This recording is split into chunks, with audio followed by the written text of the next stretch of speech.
I feel like there needs to be a new genre of book that is just like meant for people who are trolls. I have about an hour left of the audiobook. And I'm not gonna lie, I don't think it's looking good.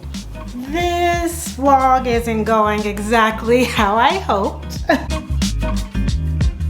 Hi friends, I'm Brea and welcome to today's reading vlog where we're going to be reading some new releases.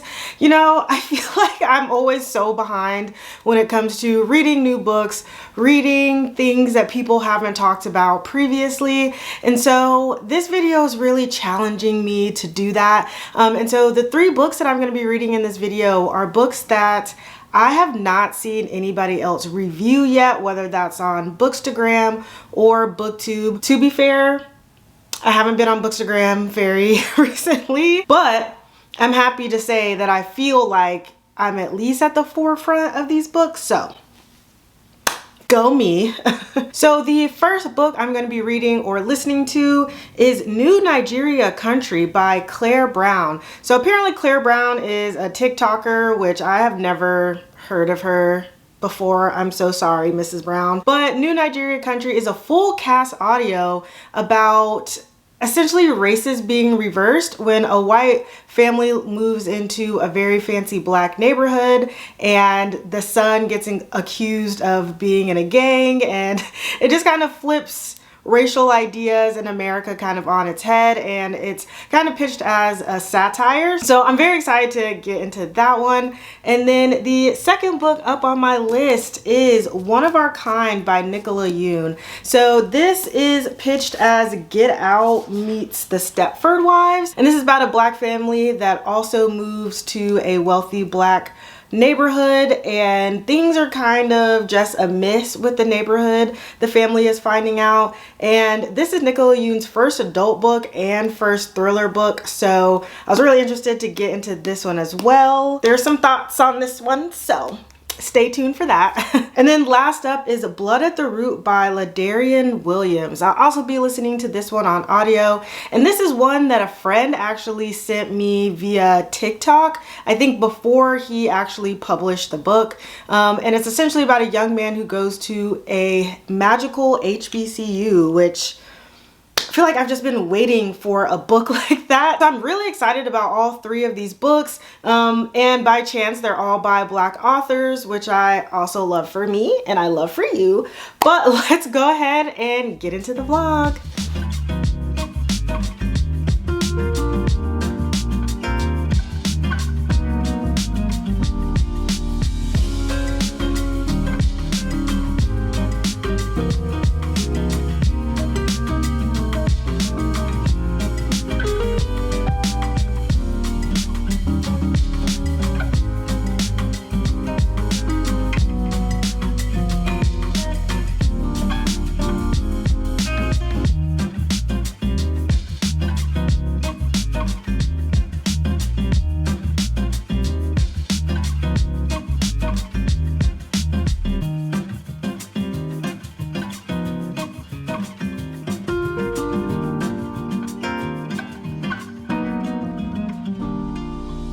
Alright, so I've eaten dinner and I've started to wind down for the night. I wanted to show you guys my dinner because I've been trying this new place that does these like healthy pre-made meals, and they actually are so good and so flavorful. And I eat like 2 of those a day. One, because most of the time they're under like 400, 500 calories, and because they actually taste good and I don't have to cook, which means less dishes.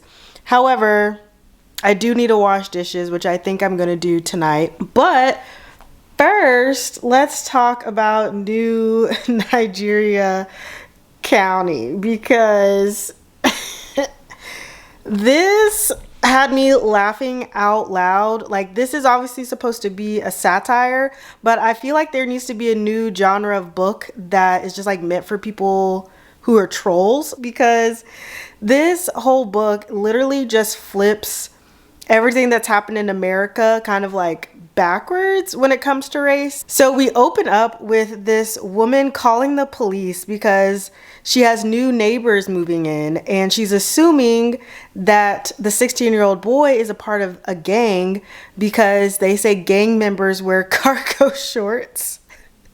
And the name of the gang that she thinks he's a part of is the Live, Laugh, Love gang. But it's funny because not only are the roles in this book flipped when it comes to race, but also gender. So in this book, the mom is like the breadwinner and the dad is like the stay-at-home dad. He's on the PTA. And even in that opening phone call to the police, the woman asked to speak to a manager, and the man on the phone is like, I am the manager. And she's like, okay, boy boss, like, that's good for you. Like, everything in this book is just flipped on its head. And I feel like it's done so overtly that it actually makes you cringe because you know how realistic some of this is and how unfortunate that is for anybody that has experienced in any type of racism or sexism. I will also say that the audiobook production was phenomenal though. Every character had a different voice, so it was a full cast, and there was a lot of characters in this book, and I just think the cast did a really good job. For example, I think the white lady in this book, her name was Megan. I don't know, because every single time they said her name, they changed it to something else, and they're just like, oh, you know, that name's a mouthful, I can't. And so when I tell you literally every single aspect was talked about in this book when it comes to race and like stereotypes, every single one. Not only were like the narrations great, there's a lot of audio effects. So, you know, when they were on phone calls, you could even hear people like walking away. So that was just phenomenal. So if you're looking for something that's quick, something that's gonna make you feel a little sad, but also kind of just give you a chuckle, I say give it a go. This is one of those ones that it's hard to rate as well because it's like, how do you even rate something like that? I'll just say that I enjoyed it. I guess I'll leave it at that. But next up, I'm going to pick up One of Our Kind by Nicola Yoon. I'm going to start it right now so I can just at least get my dishes done. I feel like my apartment is just, it's reflecting my mental state right now, and it's not looking good.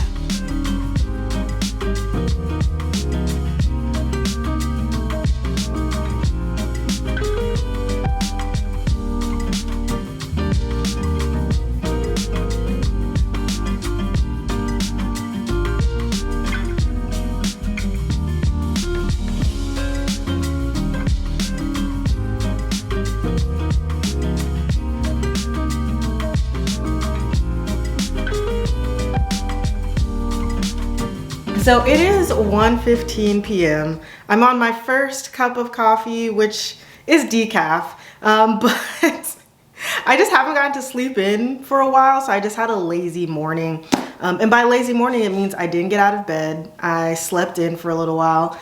So I'm still only 3 chapters into One of Our Kind, and there's actually a lot of parallels between this book and New Nigeria County that I read last night, which I didn't realize. And I say that because this book starts off talking about a very prestigious Black neighborhood and this new family moving into it. However, this new family is Black, but this neighborhood is just known for Black excellence. So I don't have too much to say about it because I'm only 3 chapters in, but I'm curious to see how the rest of the writing style goes because there are some like Black cultural things in here that are being described very much in detail. And if you're Black, you don't really need a description of what a relaxer is or what the nickname creamy crack is. And so I'm curious to see if that's just the tone of the book because of the setting, right? Of us trying to be grounded into what's normal in this neighborhood and what isn't normal in the neighborhood,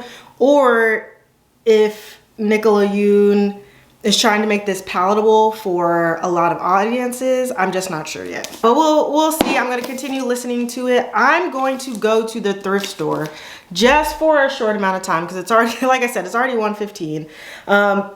I just want to do a little bit of thrifting. Fun fact is that in college, I actually had a thrifting business and like a whole website where I would thrift things, and then sometimes I'd upcycle them and I'd like restyle them and then resell them. Sometimes I would just resell the items as is. But I kind of got out of that when I moved to New York just because I didn't have the space to keep a lot of those things. So I'm not restarting that business by any means, but I just like miss thrifting a little bit, and I've just recently started to get back into it. So I'm going to go to the thrift store, just see if I can find anything for myself. My goal is to be back at my house by 4 o'clock because I do have dinner plans at 6, and that'll give me enough time to relax and get ready and all of that.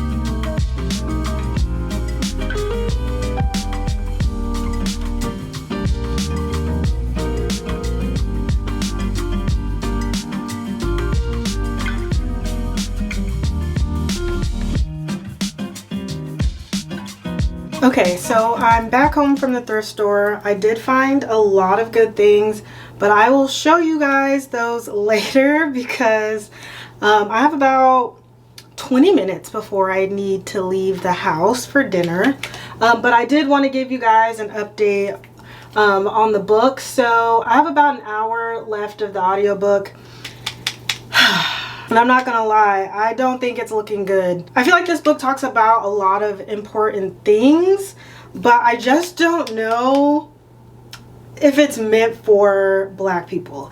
And why I say that is because it talks about a lot of things that Black people go through and how society treats us, how society views us, like police brutality. But it's like sometimes as a Black person, it's like, you kind of want to get away from that when you can. I just don't know if I want to be reading about it right now in the way that it's written. And so in this story, this family moves to this prestigious Black neighborhood where literally only Black people can live there. And our main character is first very excited about this situation because she's like, yay, I get to live around a whole bunch of Black people. My son has Black teachers, and I'm sure everyone is going to care about all of this social justice stuff that's going on.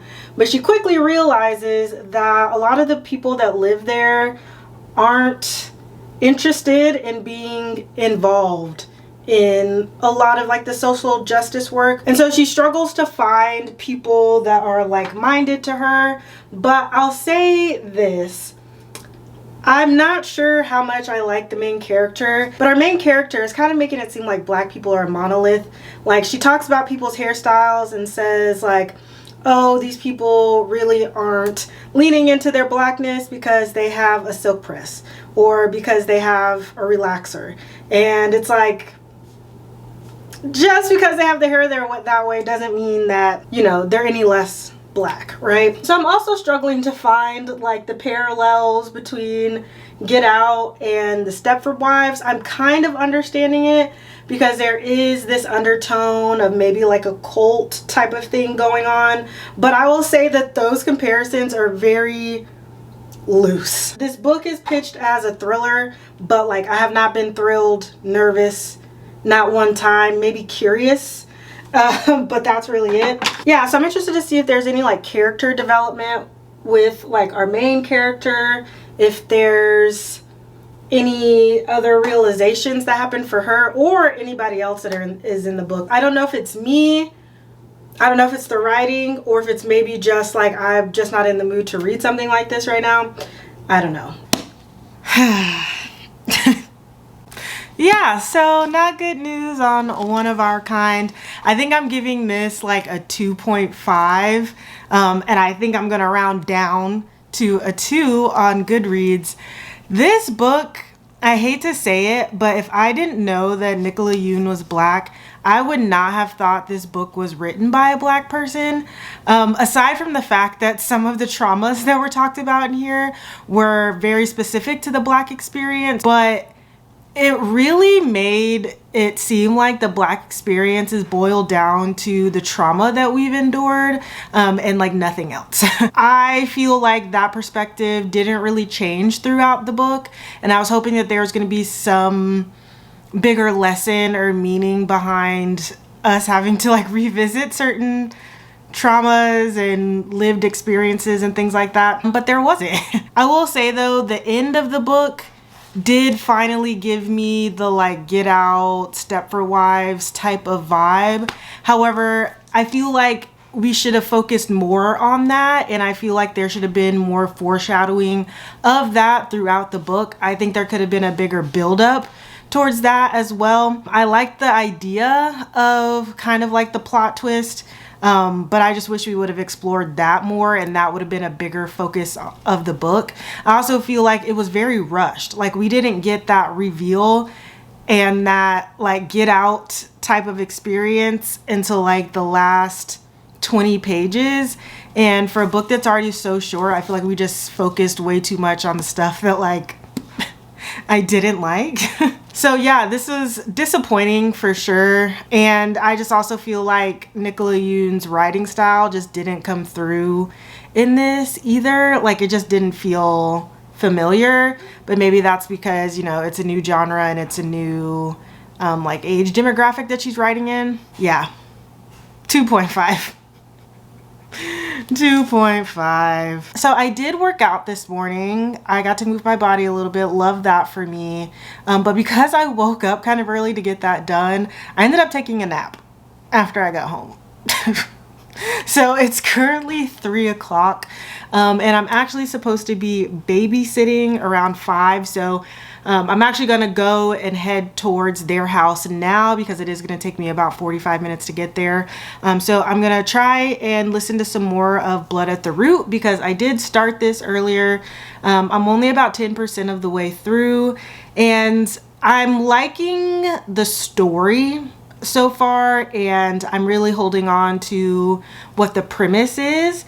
However, I'm not sure how I'm feeling about the writing style right now. The writing feels kind of rushed, and it feels like this is the author's first book. I'm not sure if that's completely true. I'll have to look it up, but that's kind of what the writing feels like to me. I'm only 10% of the way in though, so it could change. My thoughts could go for the better or for the worse. You never know.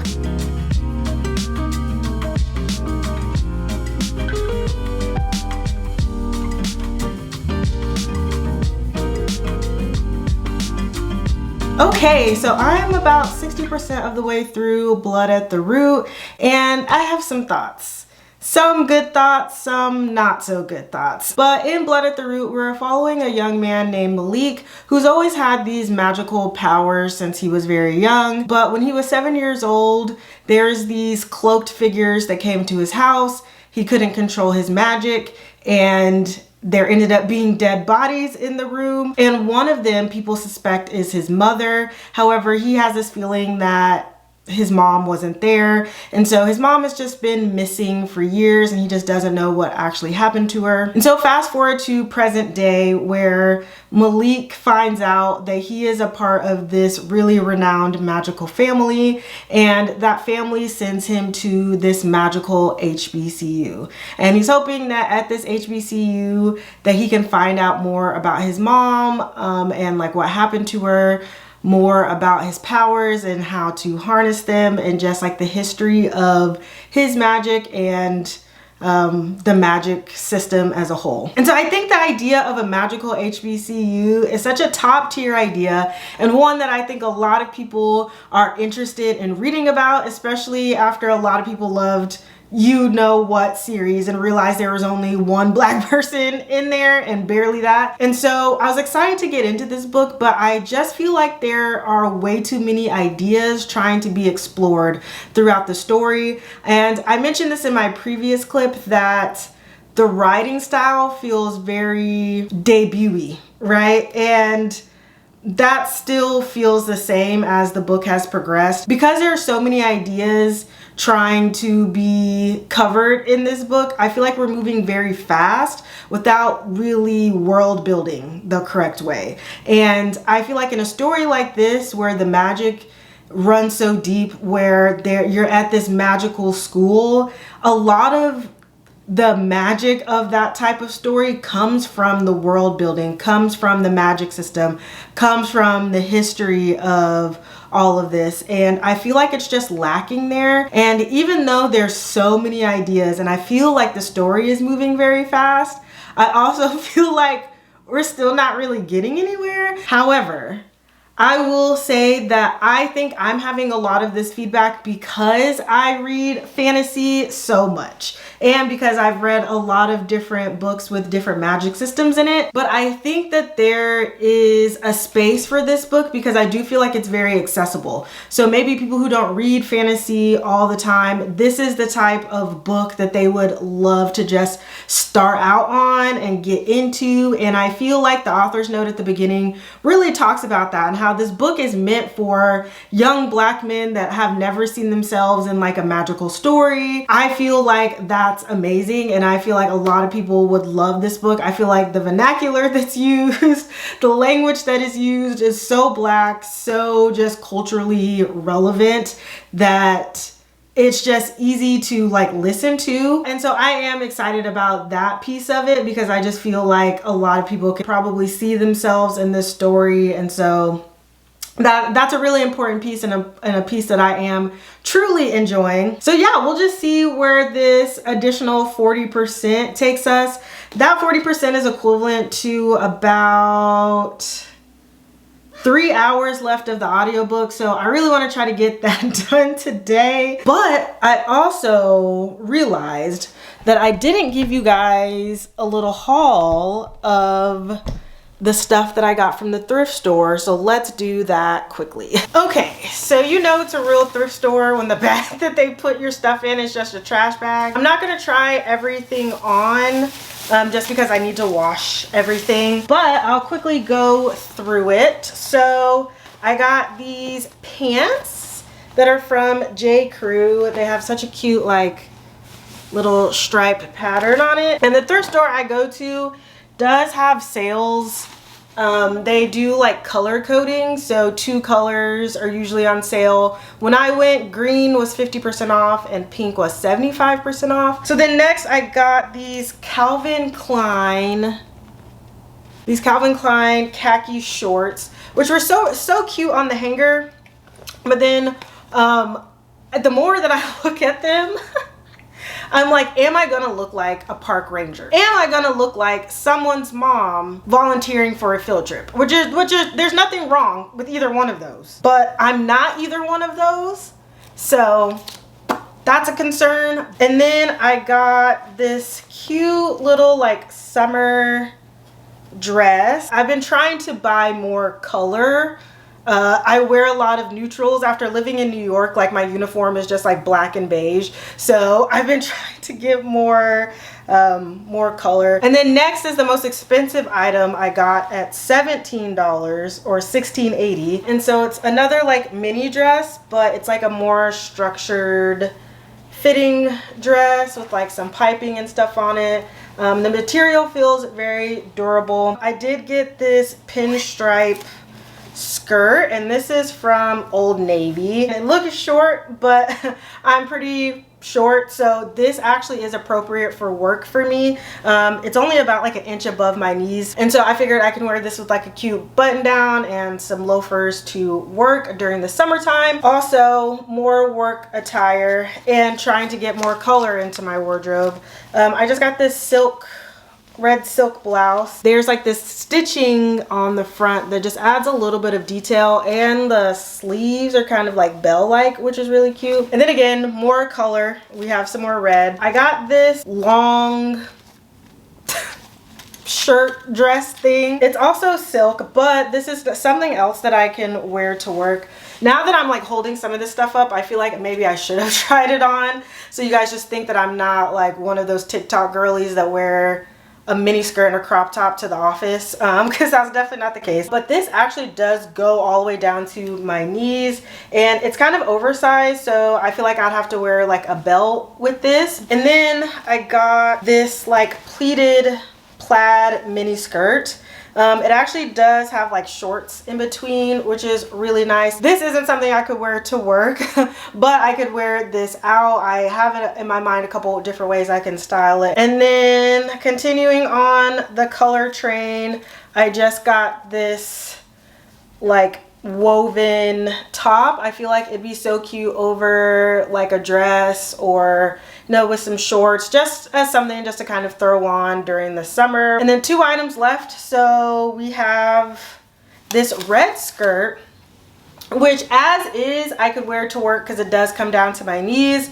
But I think I'm actually going to hem this and make this kind of more of like a going out skirt, because I've been searching for like a red mini skirt to wear out on the weekends. And then last up is this top from Guess for $3.99. But I thought this was fun. I love when I find items that can be used for work and for like going out in my casual life. So this is kind of like a see-through material, but I can wear like a shirt under it for work, and then when I'm not at work, I can just wear like a bra top or something underneath it. Also, I feel like I should give the caveat in saying that like my office is what I like to call like casual, business casual.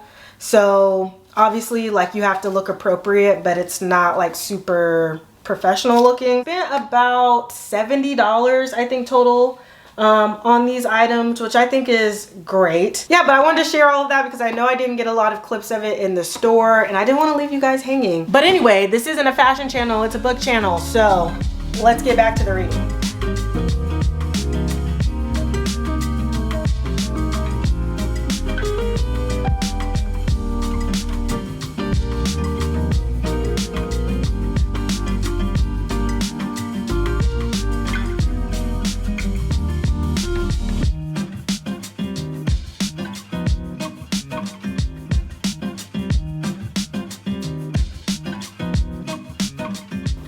This vlog isn't going exactly how I hoped. I finished Blood at the Root last night and I think I'm gonna give it a 3-star, which isn't a bad rating by any means. I just feel like I got a little lost towards the end. I don't want to be a parrot and kind of say the same things that I've been saying, but I just felt like some of the revelations happened so quickly and we didn't spend enough time and energy on the revelations for me to really understand the gravity of some of them when they happened. However, I will say I think this author would be a fantastic screenwriter. As I was reading and listening to it and like the dialogue really hit, I could imagine it being a show that I think a lot of people would watch, and I think it would give the author more time to focus on some of those bigger plot elements that they wanted to without like feeling rushed, you know? I also feel like they would be great at middle grade, because I feel like in middle grade you don't need as much detail. The world building doesn't need to be as intricate, and I feel like that's kind of what this was lacking. But the tone of it, I was like, okay, this writer could be great at middle grade. So I'm giving it a 3-star. Like I said, not bad by any means. I just had a little bit higher hopes for this book, so yeah. But overall, I feel like, you know, I'm glad I did this video. I feel like I had, you know, a decent reading experience. The first book, New Nigeria County, I know I didn't originally give you guys a rating, but I think if I had to rate it, I'd give it a 3.75, maybe a 4. And then, you know, One of Our Kind. That book is probably going to be on so many of my lists when it comes to like most disappointing. Yeah, 2 stars or 2.5, whatever I said. And then obviously Blood at the Root, 3 stars. And if you made it to the end of this video, leave a clothing emoji of some sort, since we went thrifting in this video. And if you made it to the end, I hope you know that I appreciate you and that I'm glad that you're here and you are my absolute favorite. And I will see you in the next one. Bye.